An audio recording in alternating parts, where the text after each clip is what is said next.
이 계시의 말씀을 봉독할 때 하나님의 음성을 들으시기를 바랍니다.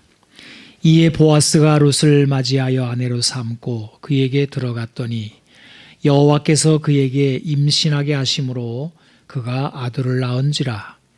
여인들이 나오미에게 이르되 찬송할지로다. 여호와께서 오늘 내게 기업 물을 자가 없게 하지 아니하셨도다. 이 아이의 이름이 이스라엘 중에 유명하게 되기를 원하노라. 이는 내 생명의 회복자이며 내 노년의 봉양자라. 곧 너를 사랑하며 7 아들보다 귀한 내 며느리가 낳은 자로다 하니라. 나오미가 아기를 받아 품에 안고 그의 양육자가 되니 그의 이웃 여인들이 그에게 이름을 지어주되 나오미에게 아들이 태어났다 하여 그의 이름을 오벳이라 하였는데 그는 다윗의 아버지인 이새의 아버지였더라. 아멘. 배가 바다에 다니는 기술을 항해술이라고 합니다. 배는 그 광대한 바다를 어떻게 건너 목적한 항구에 도달하는 것일까요? 항해술에서 가장 중요한 것은 선박의 위치 판단이라고 합니다. 배는 자신의 위치를 알아야만 목표를 가늠해서 뱃머리의 방향을 정할 수가 있습니다. 이것이 항해술의 핵심이라고 할 수 있는데 고대 나무로 만들어진 배에서부터 오늘날 원자력으로 추진되는 항공모함 같은 최첨단 선박에 이르기까지 이 이동의 원리는 변함이 없다고 합니다. 자신의 위치를 정확히 알지 못하는 배는 항로를 알 수 없게 되고 결국 목적한 항구에 닿을 수 없습니다. 선박에서 엔진의 힘보다 중요한 것은 저 자신의 위치를 스스로 아는 힘입니다. 엔진은 동력을 생산해내지만 동력이 방향성의 인도를 받지 못하면 눈먼 동력일 뿐 아니라 참된 추진력일 수는 없습니다. 그래서 항해사는 내가 타고 있는 이 배는 지금 어디에 있는가 이것을 물어야 하는데 물 위에 있기 때문에 배는 항상 떠돌고 변하는 것이어서 지나간 모든 위치는 무효가 되므로 늘 새롭게 좌표를 설정해야 합니다. 자, 그러면 배는 어떻게 자신의 위치를 식별하는 것일까요? 이 배가 지금 어디에 와 있는지를 어떻게 하는 것일까요? 분명한 것은 그것이 자기 안에 있지는 않다는 것입니다. 배의 바깥에, 내 바깥에 있습니다. 선박은 자기 밖의 특정 지점, 지표로부터 방위와 거리를 측정함으로써 자신의 위치를 파악할 수 있습니다. 아주 쉽게 표현해 보자면 너 없이는 나의 위치를 알 수 없다는 뜻입니다. 나에게 나의 위치를 가르쳐 주는 것은 내 자신이 아닙니다. 너입니다. 바다 위에서 다니는 배의 이야기이지만 이것은 동시에 인생을 살아가는 우리 사람, 나의 이야기이기도 합니다. 바다 위에서 이 배는 지금 어디에 있는가를 묻는 질문은 오늘을 살고 있는 인간의 앞에서도 동일한 질문입니다. 내가 어디에 처해 있는지를 알아야만 나는 어디로 가야 하는지를 알 수가 있습니다. 자, 그러면 배는 자신의 위치를 파악하게 하는데 많은 장비들을 가지고 있을 것입니다.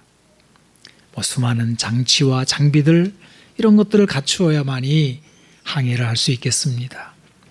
오늘날에는 GPS라고 하는 놀라운 기술을 사용합니다.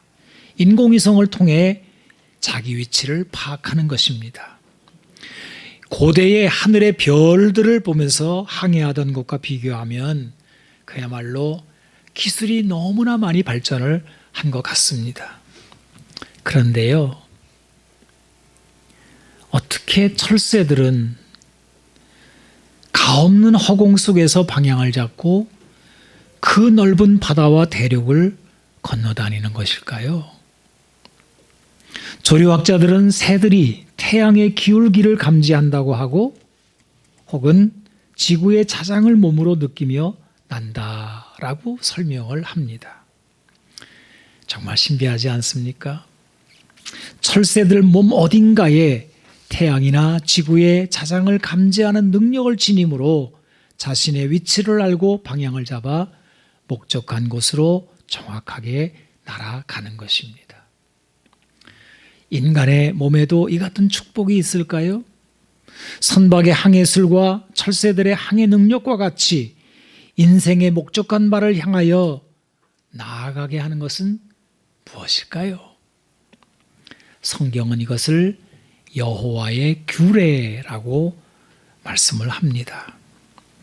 출애굽한 이스라엘 백성들이 시내산에서 모세를 통하여 받은 하나님의 말씀인 율법입니다. 예레미야 선지자는 이 철새들의 능력과 관련하여 이것을 이렇게 전합니다. 예레미야서 8장 7절 말씀인데요. 공중의 학은 그 정한 시기를 알고 산비둘기와 제비와 두루미는 그들이 올 때를 지키거늘 내 백성은 여호와의 규례를 알지 못하도다. 이 공중의 학도 여러 종류가 되겠습니다. 수천 킬로를 날아가는 철새입니다.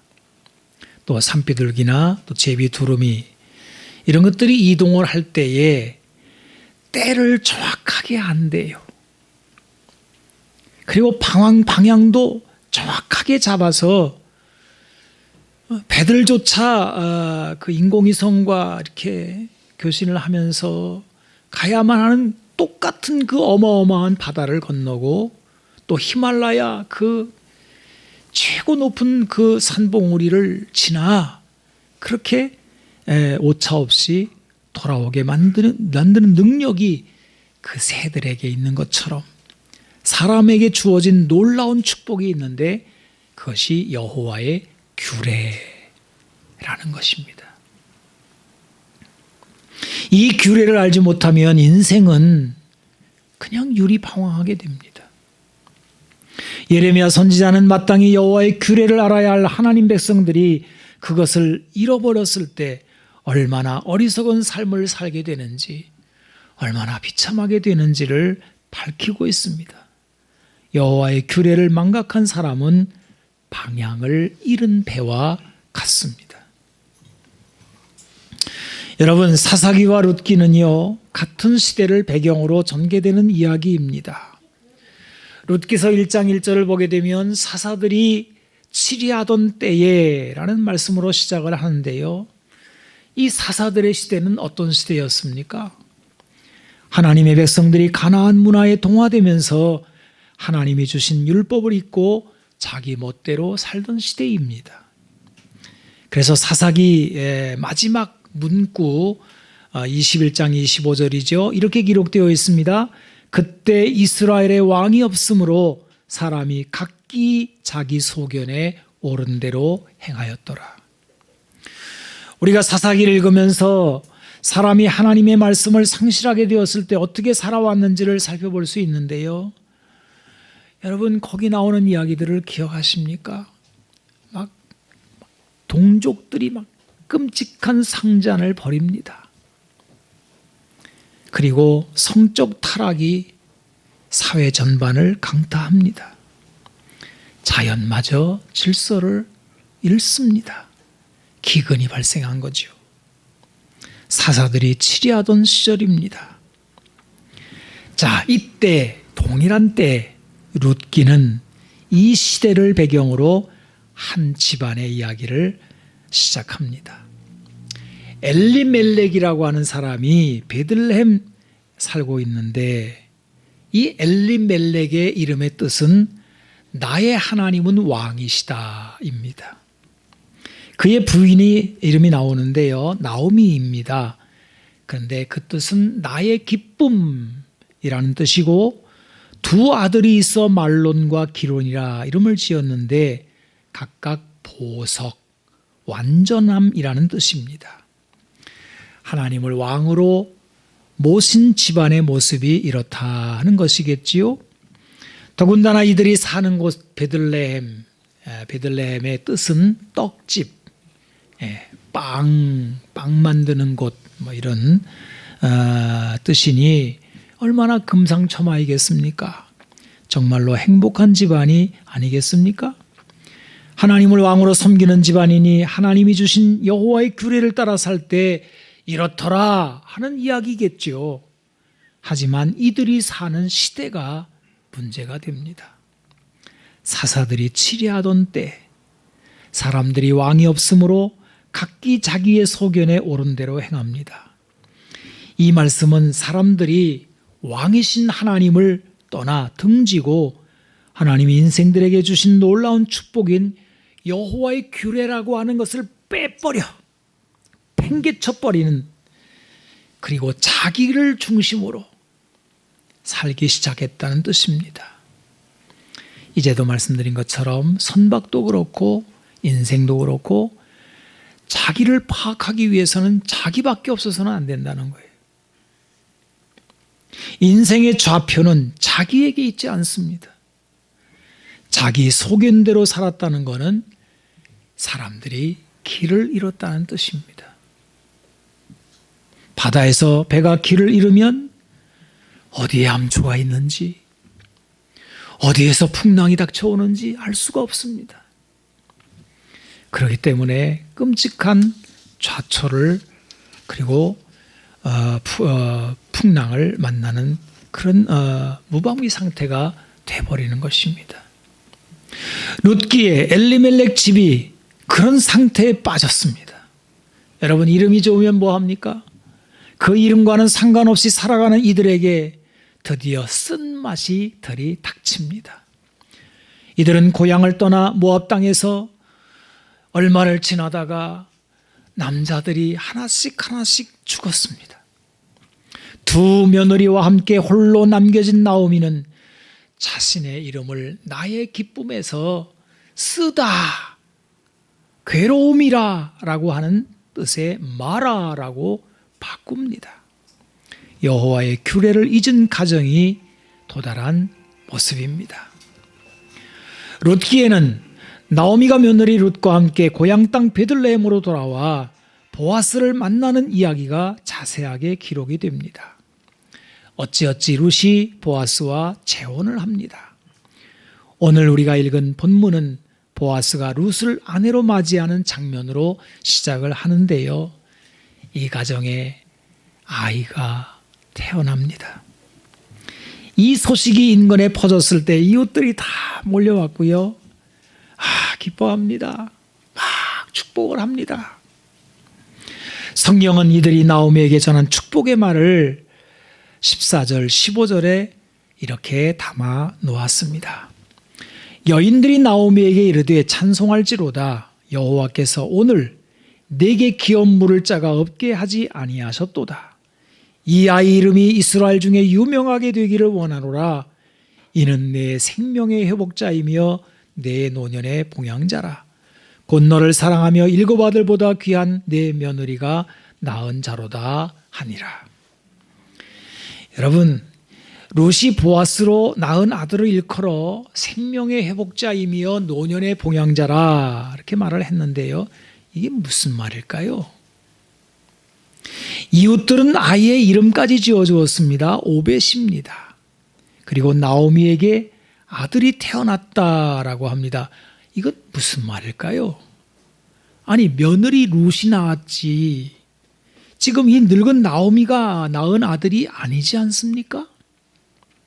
성경은 왜 이런 말씀을 전하고 있는 것일까요? 이야기로 하자면 젊은 룻이 건장한 보아스를 만나 새 가정을 꾸리고 멋진 아들이 태어났으니 이제 다 늙은 나오미는 이 무대에서 뒤편으로 사라져야 되는 거 아니겠습니까? 그런데 성경은 나오미를 무대 전면으로 지금 등장시키고 있어요. 오히려 여기에서 보아스와 룻은 무대 뒤편으로 지금 물러납니다. 이 갓난아기가 할머니 나오미의 노년의 봉양자랍니다. 이 봉양자라고 하는 거는 물질적인 뜻인데 언제 이 아이가 커서 돈 벌어 봉양을 한다고 이런 말을 하는 것입니까? 이게 좀 궁금하게 생각하지 않았어요? 이 부분 읽을 때. 여기서 중요한 것은 성경이 강하게 강조하려고 하는 것이 뭔가 하면은 생명의 회복자라는 말입니다. 그 아름답던 가정이 한순간에 망해 나가고 가세가 기울어졌습니다. 남자들이 다 죽었죠. 이제 나오미의 집은 끝이 났습니다. 사망이 그 집을 덮어버렸단 말이에요. 이런 가정에 대를 이을 아기가 태어났으니 이를 일컬어 생명의 회복자라고 한 것입니다.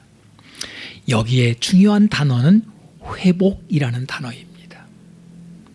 히브리 말로 슈브입니다. 여러분, 이 슈브라고 하는 단어는 성경에서 매우 중요한 단어인데요. 돌아오라, 돌아오다 이런 뜻입니다. 주로 회개를 나타낼 때 이 단어를 씁니다. 여러분, 구약 성경에서 말하는 회개란 하나님의 백성이 하나님의 언약으로 돌아오는 것을 말합니다. 룻기서 1장 끝부분을 보게 되면 나오미가 그런 말을 해요. 2번이나 돌아왔다라는 말을 씁니다. 나오미가 돌아왔다. 다 슈브라는 단어를 씁니다. 이 돌아왔다라는 단어는요, 어떤 장소를 나타내는 단어이지만 그 이상의 의미를 담고 있습니다. 하나님의 규례로 돌아왔다는 거예요. 제멋대로 자기 소견에 옳은 대로 살던 사람이 하나님의 말씀으로 돌아오는 것입니다. 나오미가 그렇게 한 것입니다. 이것이 생명의 회복자라는 말에 담긴 뜻입니다. 나오미는 오벳이 태어났을 때 하나님과 맺은 언약이 회복되고 있음을 알았습니다. 이제 이 가정에 하나님이 왕이십니다. 이제부터 내 인생의 좌표를 하나님의 말씀이 인도할 것입니다. 내 눈이 보기 좋은 대로 살다가 인생의 쓴맛을 본 나오미의 중대한 변화입니다. 아이를 볼 때마다 기쁨이 생깁니다. 하나님은 나오미에게 구원의 즐거움을 회복시켜 주신 것입니다. 시편에 보게 되면 구원의 기쁨을, 즐거움을 회복시켜 주시고 이런 표현이 나오는데 이게 다윗이 한 말이에요. 회복, 역시 슈브라는 단어를 썼습니다. 여러분, 다윗이 하나님의 규례와 율례를 떠나 간음과 살인을 저지르고 비참한 지경으로 가지 않습니까? 이 왕이고요, 부자고요, 누구고 상관이 없어요. 사람이 하나님의 규례를 딱 떠나는 순간에 그는 기쁨이 사라집니다. 구원이 사라집니다. 왜? 인생 방향 자체가 그냥 확 혼돈 속에 들어가 버리기 때문에 그렇게 되는 거예요. 다윗은 하나님의 규례와 율례를 떠났을 때 그렇게 되었다는 걸 알고 이걸 회복시켜 달라고 슈브라는 단어를 쓰는 거예요. 여러분, 다윗이 하나님의 규례와 율례를 떠났을 때 지은 죄가 전부 다 십계명에 들어있지 않습니까? 십계명은 하나님의 규례의 핵심입니다. 두 돌판에 새긴 하나님의 임재의 상징인 법궤 안에 넣어놓은 것이 십계명입니다. 오늘 이 시간에 저는 십계명을 그냥 읽어보고 싶어요. 이게 출애굽기서에 한번 나오고 신명기에 한번 나오고 2번 성경에 나오는데 한번 읽어보겠습니다. 출애굽기서 20장 1절로 17절까지 좀 길지만 요즘 사람들이 잘 안 읽는 이 십계명을 제가 한번 이 시간에 읽겠습니다. 하나님이 이 모든 말씀으로 말씀하여 이르시되 나는 너를 애굽 땅 종되었던 집에서 인도하여 낸 내 하나님 여호와니라. 너는 나 외에는 다른 신들을 내게 두지 말라. 너를 위하여 새긴 우상을 만들지 말고 또 위로 하늘에 있는 것이나 아래로 땅에 있는 것이나 땅 아래 물속에 있는 것에 어떤 형상도 만들지 말며 그것들에게 절하지 말며 그것들을 섬기지 말라. 나 내 하나님 여호와는 질투하는 하나님인즉 나를 미워하는 자의 죄를 갚되 아버지로부터 아들에게로 3, 4대까지 이르게 하거니와 나를 사랑하고 내 계명을 지키는 자에게는 1000대까지 은혜를 베푸느니라. 너는 내 하나님 여호와의 이름을 망령되이 부르지 말라. 여호와는 그의 이름을 망령되이 부르는 자를 죄 없다 하지 아니하리라. 안식일을 기억하여 거룩하게 지키라. 엿새 동안은 힘써 내 모든 일을 행할 것이나 일곱째 날은 내 하나님 여호와의 안식일인즉 너나 내 아들이나 내 딸이나 내 남종이나 내 여종이나 내 가축이나 내 문 안에 머무는 객이라도 아무 일도 하지 말라. 이는 엿새 동안에 나 여호와가 하늘과 땅과 바다와 그 가운데 모든 것을 만들고 일곱째 날에 쉬었음이라. 그러므로 나 여호와가 안식일을 복되게 하여 그날을 거룩하게 하였느니라. 내 부모를 공경하라. 그리하면 내 하나님 여호와가 내게 준 땅에서 내 생명이 길리라. 살인하지 말라. 간음하지 말라. 도둑질하지 말라. 내 이웃에 대하여 거짓 증거하지 말라. 내 이웃의 집을 탐내지 말라. 내 이웃의 아내나 그의 남종이나 그의 여종이나 그의 소나 그의 낙이나 물은 내 이웃의 소유를 탐내지 말라. 이 10가지 계명 중에 4가지는 하나님과의 관계에 대한 계명입니다. 이 관계에서 사람은 자신의 인생 좌표가 정확하게 설정됩니다. 5번째 계명이 내 부모를 공경하라입니다. 10계명의 가운데 허리 부분에 있습니다. 여러분, 이 5번째 부모 공경이 중요한 것은 부모를 공경하는 것으로 위로 하나님께 대한 계명과 그리고 이웃 간에 주어진 계명들이 제대로 교육이 되기 때문입니다. 부모에 의하여 하나님 공경이 이루어집니다. 부모에 의하여 이웃 간의 관계가 배워집니다. 오늘날의 이 세상은 이 허리가 무너진 세상입니다. 가슴 아픈 것은요, 아버지가 없는 자식이 너무나 많다는 것입니다. 이 말은 그저 혈통적인 뜻만이 아닙니다. 아버지가 있더라도 부권이 사라졌다는 뜻입니다. 아버지를 통해 주는 교훈의 권위가 사라진 세상입니다. 여러분, 내 생명의 회복자, 내 노년의 봉영자, 이렇게 오늘 성경이 전했는데요, 회복이 봉양보다 앞섭니다. 봉양은 물질적인 부분인데요, 부양한다 이런 뜻입니다. 옛날에는 늙은 부모를 젊은 자식이 부양했습니다. 지금은 보험이 노년을 보장하는 시대입니다. 좀 더 나아가서 국가가 부족한 부분을 채워주기도 합니다. 자녀가 부모를 돌보지 못하는 세상에서 보험 같은 혹은 국가 같은 보장이 되어 있지 않는 사람은 불안합니다. 재산을 놓고 불편해진 가정이 얼마나 많이 있습니까? 그런데요, 오늘 성경이 전하는 노년의 봉영자라 하는 이 말씀은 우리에게 새로운 지평을 열어줍니다. 우선 생명의 회복이 노년의 봉양보다 앞에 언급된 것처럼 하나님의 언약으로 돌아오는 것이 우선이라는 거예요. 사람이 하나님의 언약, 이 규례로 돌아오게 되면 하나님이 노년을 책임져 주십니다. 나오미를 보십시오. 완전히 빈손으로 돌아왔습니다마는 율법의 규례 안에서 재산이 회복됩니다. 자손이 태어나는 축복이 임하게 됩니다.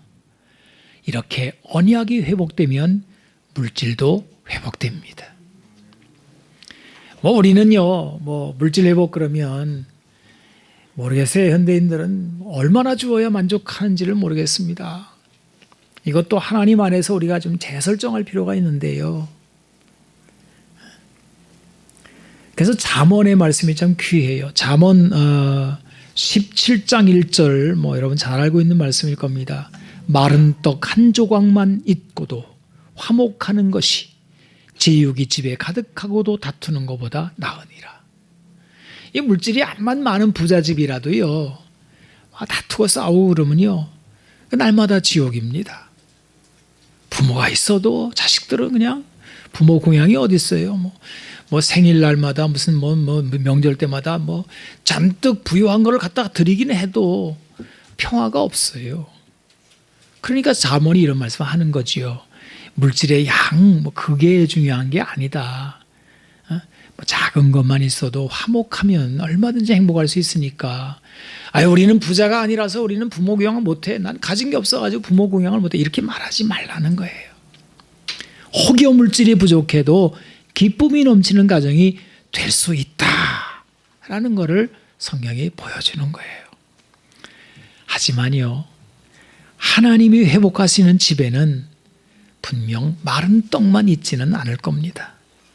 나오미의 고향 베들레헴에 회복이 왔습니다. 흉년진 떡집에 다시 떡이 돌아온 것처럼. 여러분, 하나님의 언약이 있는 집안에 어찌 흉년이 계속되겠습니까? 풍성한 것들이 주어질 것입니다. 노년의 봉양자는요, 결코 물질만을 말하는 것이 아닙니다. 여러분, 오늘 말씀을 한번 가만히 들여다보세요. 늙은 나오미에게 갓난아기 오벳이 봉양자랍니다. 이 갓난아기가 무슨 돈을 벌어다 주어 봉양을 한다는 말입니까? 장차 커서 어른이 되어 봉양한다는 뜻입니까? 그때는 나오미가 죽고 난 후일 텐데요. 여기 봉양은 결코 물질적인 것만이 아닙니다. 얼마든지 갓난아기가 봉양자가 될 수 있습니다. 갓난아기가 방긋 웃는 그 모습을 볼 때 그 얼마나 기쁜지 몰라요. 그래서 요즘에 그런 말들 하더라고요. 아기 때 다 효도했대요. 그 아기가 그냥 그 아기 하나 보는 게 얼마나 기쁩니까? 얼마든지 갓난아기도 봉양자입니다. 여러분, 나오미는 신앙이 회복되고 다시 또 그 가슴에 하나님을 아는, 하나님을 모신 그 기쁨이 회복되었을 때 그 집에 아기가 태어났거든요. 그러니까 이 아기가 태어났을 때 그냥 아기는 그냥 아기가 아닌 거예요. 신앙의 회복의 결과인 거예요. 그래서 나오미는 이 아기를 볼 때마다 하나님의 은혜를 떠올릴 수밖에 없습니다. 하나님이 나를 버리지 않으셨구나. 이 아기가 증거야. 이런 기쁨입니다.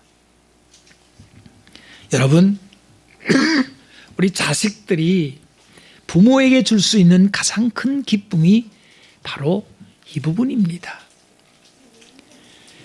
부모가 자식에게서 신앙을 볼 때, 그 집안에 하나님의 그 은혜의 회복을 볼 때 부모는 큰 효도의 기쁨을 느끼게 되는 거예요.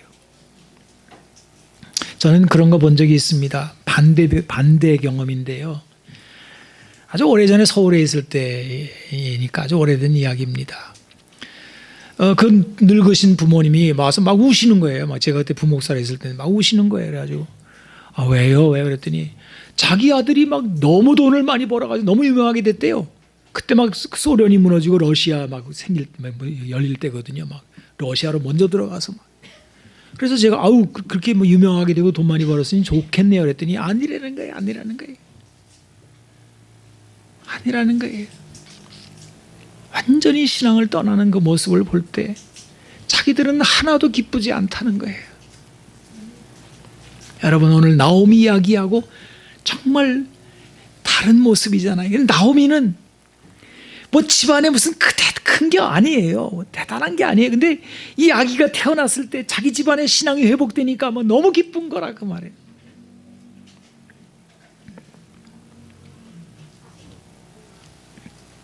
여러분, 부모는 자식이 크는 모습에 안 먹어도 배고프지 않다. 이렇게 말하잖아요. 이게 세상 부모의 마음인데요.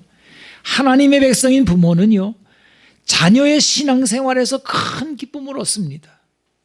요한 3서 3절 4절 말씀이 그거잖아요. 형제들이 와서 내게 있는 진리를 증언하되 내가 진리 안에서 행한다 하니 내가 심히 기뻐하노라. 내가 내 자녀들이 진리 안에서 행한다 함을 듣는 것보다 더 기쁜 일은 없도다. 여기 하나님의 백성들의 효도가 있는 겁니다. 나의 자녀가 진리 안에 행하는 거예요.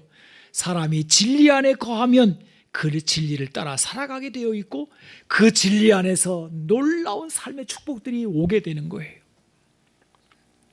그리고 그 진리는 바로 예수님입니다. 요한복음은 명백하게 선포합니다. 예수님이 이렇게 말씀하신 거예요. 내가 길이요 진리요 생명이다. 예수님이 친히 하신 말씀입니다. 자, 이제 나오미 이야기로 잠깐 돌아가서 말씀을 마치려고 합니다. 나오미는 갓난아기 오벳으로 신앙의 회복과 더불어 노년의 봉양을 받습니다. 성경이 노년 그럴 때에는요, 그 말이 흰머리라 이런 뜻이에요. 여기 여러분 늙으면 이제 흰머리가 생기게 되는데, 이 창세기에 야곱이 자신의 노년을 흰머리라고 표현을 합니다. 야곱이 자기를 흰머리라고 했을 때 그 정황이 뭐냐면 그 요셉을 잃어버리잖아요. 그때 야곱은 어떻게 된 건지 몰랐어요. 물론 성경의 이야기가 형들이 요셉을 팔아먹고 피 묻힌 옷을 갖고 와서 죽었다 이렇게 말을 했기 때문에 그냥 죽었나 보다 이렇게 했는 거지요. 그때 큰 충격을 받은 이 야곱이 머리가 급격하게 휘어집니다. 사람이 갑자기 충격을 받은 머리가 하루아침에 휘어진다는 말이 있는데 그런 거 그럴 겁니다. 머리가 하얗게 된 거예요. 자고 일어나니까. 그리고는 슬픔을 받지를 못해요. 이것이 흰머리 노년이라는 뜻입니다. 여러분, 어찌 야곱의 이야기뿐이겠습니까? 나오미 역시 야곱 못지않은 삶의 슬픔과 고통을 받은 사람이에요. 아마 나오미의 머리도 하얗게 되었을 겁니다. 이런 나오미에게 오벳은 큰 위로자가 되는 거예요. 신앙의 회복의 증거입니다. 룻기는 나오미가 아기를 받아 품에 안고 그의 양육자가 되었다라고 말씀합니다. 이것은 단순히 아기를 키웠다는 말이 아니에요. 자기 가슴에 다시 타오르는 하나님에 대한 그 말씀에 대한 열정이 아기에게 쏟아 부어졌다라는 뜻입니다. 이 사랑, 이 신앙을 먹고 아기가 자라나요. 오벳은 할머니의 뜨거운 신앙을 먹고 자라나기입니다. 그리고 그 결과는 오벳의 다음 세대, 손주 세대에 나타났습니다. 그 손주의 이름은 다윗입니다. 여러분, 다윗이 왜 그렇게 신앙이 좋은지, 골리앗 앞에서 나는 만군의 여호와 하나님의 이름으로 나간다. 그 젊은 청년 아직 15밖에 안 된 10대 소년이 어떻게 이 믿음을 갖게 됐냐 말이에요. 이건 3대 믿음을 걸쳐 내려온 믿음의 결실이란 말이에요. 그냥 나온 게 아니에요. 저는 그런 거 많이 봐요. 할아버지 신앙이 막 그냥 그렇게 힘들게 했는데 아버지 때 가가지고 믿음이 든든해지더니 손자 때 가가지고 엄청난 결실로 나오는 그런 이야기를 많이 봅니다. 위대한 주의 종들이 그렇게 나오는 거예요. 여러분, 당대 나오는 게 아니에요. 2대, 3대, 4대 걸쳐서 나오는 거예요. 물론 반대 경우도 있습니다. 그러나 오벳은 그 할머니의 신앙에 그 젖을 먹고, 그리고 이 신앙의 유산을 그 자손대에서 보게 된 것입니다. 기도하겠습니다. 하나님, 감사합니다. 오늘 우리는 신앙의 회복이 얼마나 중요한지, 사람의 심령 가운데 하나님의 율례가 어떤 역할을 하는지를 들었습니다. 주여, 우리에게 그러한 은혜를 부어주사 내가 어디에 있는지, 어디로 향해 가는지 알게 하여 주시고 우리의 삶에 방황이 없게 하여 주시며 온전히 하나님이 목적하신 바에 우리가 도달할 수 있도록 인도하여 주시옵소서. 부모는 부모대로, 자식은 자식대로 말씀을 붙들고 살아감으로 인하여 가정에 큰 기쁨이 있게 하여 주시고 우리 삶의 회복이 일어나게 하여 주옵소서. 주여, 감사합니다. 오늘 어버이날입니다. 우리 신앙의 가정이 본을 보이게 하여 주시고, 주님, 부모를 위하여 우리가 효도할 수 있는 것이 물질이다가 아님을 들었습니다. 신앙의 회복이 일어나게 하여 주시고, 이로 인하여 부모 세대가 기뻐할 수 있도록 도와주시옵소서. 우리 구주 예수님의 이름으로 기도하옵나이다. 아멘. 아멘.